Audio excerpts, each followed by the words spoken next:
Nah, video kali ini kita berjumpa untuk sesuatu yang berbeda dengan video kita sebelumnya. Video kali ini kita akan menjawab pertanyaan-pertanyaan daripada penanya, mulai dari banyak webinar, banyak training offline, dan juga sosial media. Pertanyaan yang pertama adalah bagaimana cara menghilangkan nervous pada saat berbicara di depan audiens? Ini pertanyaan dari Bapak Sandi, Food and Beverage Director Hotel Pavilion. Sebelum saya menjawab pertanyaan, saya akan juga menyampaikan, silahkan Anda subscribe channel YouTube Antonia Dwi Woro. Supaya apa? Supaya Anda mendapatkan banyak pengetahuan-pengetahuan yang bermanfaat untuk meningkatkan potensi diri dan untuk mendapatkan inspirasi-inspirasi baru. Apakah ini menjadi pertanyaan yang juga didengarkan oleh para pemirsa? Kalau berjawab iya, nanti kita akan jawab menjadi lebih detail ya. Kenapa sih saya nervous? Teman-teman, gak usah takut. Awal-awal saya bicara di depan umum juga nervous. Saya mulainya dari sejak SMA. Saya memang suka sekali berbicara. Nah, ketika SMA, kalau ada kegiatan, saya selalu ingin jadi MC. Sehingga memang kebetulan saya ikut banyak organisasi sekolah. Ketika kuliah, saya juga sering menjadi MC pada saat disnatalis. Kita bisa salah di pertama, salah di kedua, tetapi ditingkatkan lagi dengan apa coba? Saya menjadi penyiar radio kampus waktu itu di Purwokerto. Saya lupa namanya waktu saya jadi mahasiswa, dan itu rela saya nggak dibayar. Untuk apa? Agar kita punya kesempatan berbicara. Nah, berbicara ini kan perlu latihan. Nggak hanya sebatas SMA, kemudian 4 tahun kuliah, terus kemudian saat bekerja pun saya sebagai bankers, saya bertemulah dengan banyak nasabah. Apa yang saya lakukan untuk meningkatkan cara saya bicara agar saya nggak nervous seperti pertanyaan Pak Sandy tadi? Jadi saya bicara kepada nasabah, bila mereka memiliki karyawan, maka saya meminta agar saya bisa memberikan ilmu dan pengetahuan saya kepada teman-teman di perusahaannya nasabah. Itu terus saya lakukan. Itu menjadi nilai tambah saya saat saya bekerja. Nah, kemudian saya diberi kesempatan memegang satu posisi sebagai pemimpin, sebagai regional head, sebagai area manager. Maka saya mau nggak mau setiap kali meeting bukan target yang saya bicarakan, tapi apa? Saya baca buku, dan buku itu saya sampaikan di dalam meeting agar saya dan tim serta manajer saya juga terinspirasi atas buku-buku itu. Yang paling utama sih supaya latihan saya makin banyak. Nah, saat latihan saya makin banyak, inilah hasilnya. Setiap lihat kamera, saya akan otomatis berbicara secara terstruktur. Ingat satu lagi. Sahabat sejati saya, pada saat saya bisa bicara seperti ini adalah kaca. Kaca itu benar-benar sahabat yang tanpa komentar. Saya pernah tahun lalu ke Bali, karena 3 tahun sebelum pandemik, setiap minggu saya ada di Bali, karena saya punya bisnis konsultan, klien saya di Bali ada 3, sehingga mau nggak mau setiap minggu saya harus ke Bali. Saat ke Bali, saya selalu mencoba makanan-makanan baru yang happening di Bali, terutama adalah yang makanan sehat gitu. Kemudian saya menemukan satu restoran yang kamar mandi dan toiletnya sejak kita masuk itu kaca. Kebayang nggak teman-teman berapa lama saya berada di restroom itu? Mulai saya naik tangga, saya udah mulai ngaca dan selfie. Kemudian ketika saya menuju wastafel, saya ngomong sendiri supaya saya bisa melihat punggung saya. Kebayang ya? Itu saya udah dibilang gila kali ya kalau ada orang yang lihat. Kebetulan ada juga yang masuk, mereka menganggap ya udahlah orang aneh gitu. Sampai di wastafel demikian lagi. Saya foto sambil ngomong, terutama adalah senyum saya. Senyum saya ini adalah hasil dari ribuan kali saya tersenyum cantik. Karena senyum saya ketika jadi leader, banyak yang mengatakan bahwa senyum saya ke bawah bukan ke atas. Bisa kebayangkan Bapak Ibu, ketika saya mau senyum ke atas pun, itu latihannya ribuan kali. Sampai hari ini pun, tim fotografer dan tim desain selalu mengatakan, Ibu senyum yang ridho, Ibu senyum yang tulus. Hari ini detik barusan pun saya masih dikoreksi. Senyum yang tulus gimana Bu? Supaya keluarnya dari hati. Jadi resep untuk Pak Sandi agar tidak nervous adalah latihan, latihan, latihan. Bikin storyboardnya sehingga kita bicaranya terstruktur. Nah, sekarang kita ke pertanyaan yang kedua. Tapi sebelumnya, pastikan Anda kenal Instagram saya, Uwi Antonia. Ya, ada di bawah ini. Dan Facebook saya, Uwi Antonia, Antonia Dwiworo, dan Karindo Kansapri. Ada satu podcast lagi yaitu Uwi Antonia. Silakan Anda bisa lihat di layar. Uwi Antonia podcastnya tentang kisah kehidupan menjadi manusia kuat dan hebat. Oke ya, kita sekarang menuju ke pertanyaan yang kedua. Kita lihat. Pertanyaan kedua datang saat tadi kita webinar dari Bapak Darmawan. Beliau menyampaikannya melalui WA. Bapak Darmawan adalah komisaris dari BPR Chandra Multi Arta Yogyakarta. Ya, Bu Antonia kalau menjelaskan enak banget. Penampilan dan bahasa tubuhnya nggak kalah dengan artis. Apa Bu Antonia pernah ikut kelas khusus untuk hal ini?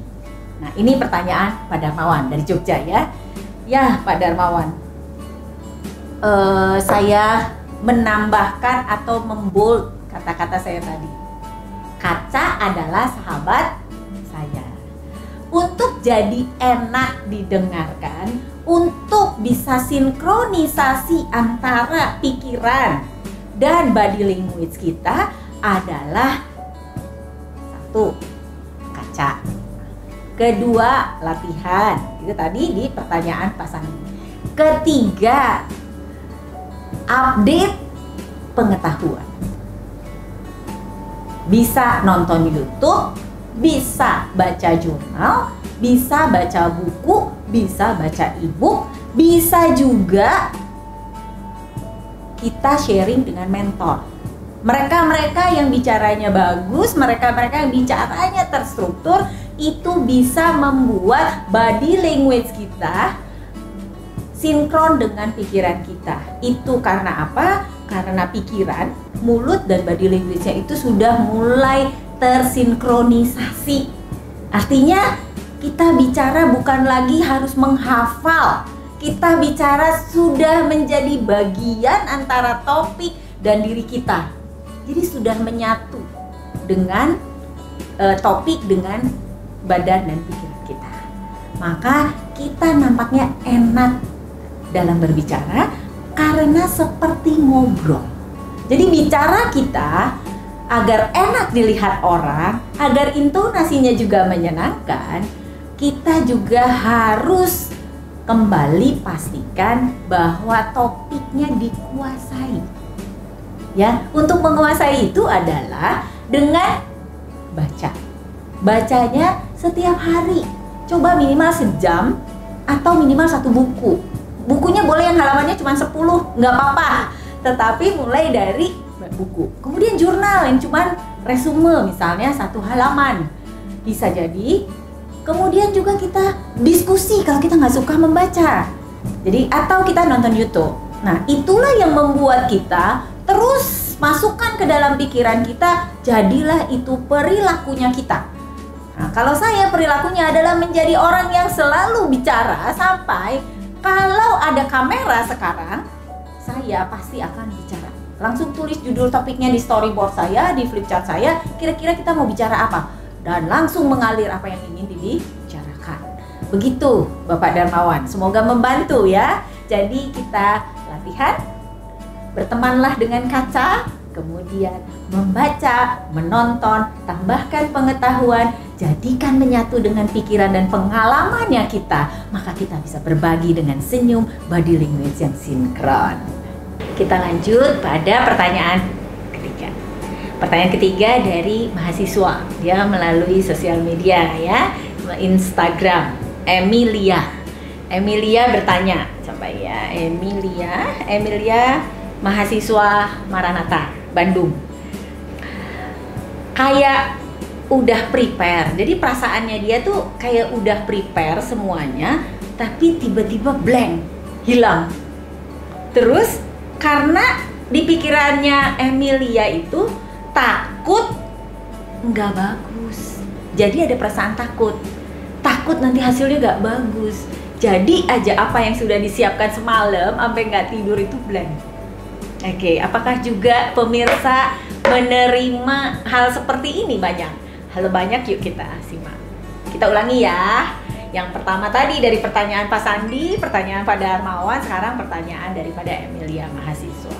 Jawabannya saya akan rangkum dulu sebelum saya menjawab ya dari Emil ya. 1. Kita latihan. 100 kali salah, 1000 kali salah akan menghasilkan 1 benar dan 1000 benar dan 2000 benar. Tapi kalau tidak pernah latihan, tidak akan pernah salah. Dan pastinya kita nggak menemukan formula yang baik. Yang kedua apa? Ngaca. Di setiap latihan kaca, karena ekspresi kita menyenangkan atau tidak menyenangkan itu di kaca.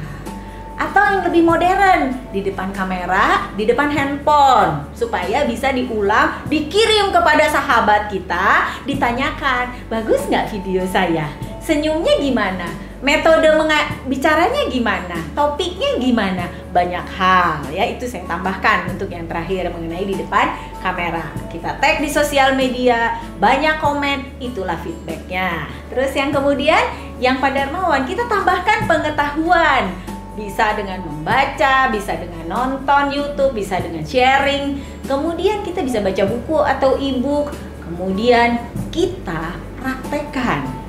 Latihan juga terus-menerus sehingga apa yang ada di dalam pengetahuan ditambahkan dengan pengalaman kita mengalir, menyatu menjadi satu bagian yang sudah tidak usah dipikirkan kembali, kita bisa bicara.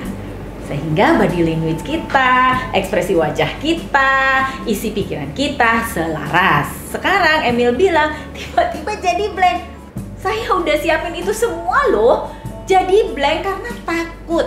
Nah, yang terakhir ini adalah takut. Takut itu adanya di mana? Di dalam pikiran. Di dalam pikiran itu adalah mindset. Mindset itu kita harus tetapkan dulu dengan cara insert ke dalam pikiran kita kata-kata saya bisa, saya mampu, saya akan coba. Itu semua kata-kata yang dimasukkan ke dalam mindset menjadi diproses, perlahan perilaku kita akan bergerak ke arah apa? Ke arah menjadi lebih tenang dan confidence, sehingga perlahan tapi pasti apa yang mau dibicarakan mengalir dengan sendirinya. Ya. Bisa jadi Anda bisa ikutan di webinar saya, bagaimana kita akan menjadi public speaker yang baik, atau bagaimana saya presentasi yang baik, atau bagaimana saya menyiapkan storyboard yang baik. Itu Anda akan bisa mengikuti baik in-house maupun public di webinarnya saya. Ya, Emil. Jadi apa yang mesti Emil bantu untuk bisa tidak blank adalah mindset ya Emil ya. Masukkan deh ke dalam mindsetnya Emil, saya bisa. Saya bisa. Kalau perlu 100 kali masukkan kalimat dan keyword start statement itu ke dalam pikirannya Emil. Saya bisa, saya bisa, saya bisa, saya mampu. Ambil nafas 3 sekali, saya bisa. Tapi tambahkan dengan nasihat saya ke Pak Sandi sama tips saya kepada Pak Darmawan. Jadi saya bisa. Tambahkan latihan. Bersahabat dengan kaca. 1000, kok salah ya? Aduh, nyapanya kok gini ya? Aduh, senyumnya kok gini? Oh, kenapa ya tadi saya mau bilang apa kok lupa? Nah, itu latihan. Berteman dengan kaca, tambahkan referensi, bacaan dan tontonan yang selaras dengan topik atau storyboard yang memang Emil mau sampaikan. Oke, teman-teman, jadi penutupnya adalah benahi dengan mindsetnya kita. Pastikan kita katakan, saya mampu. Saya bisa. Latihan, tambahkan baca, tambahkan yang lainnya, sehingga Anda tuh keren banget. Anda sebagai public speaker yang tidak ada duanya. Thank you.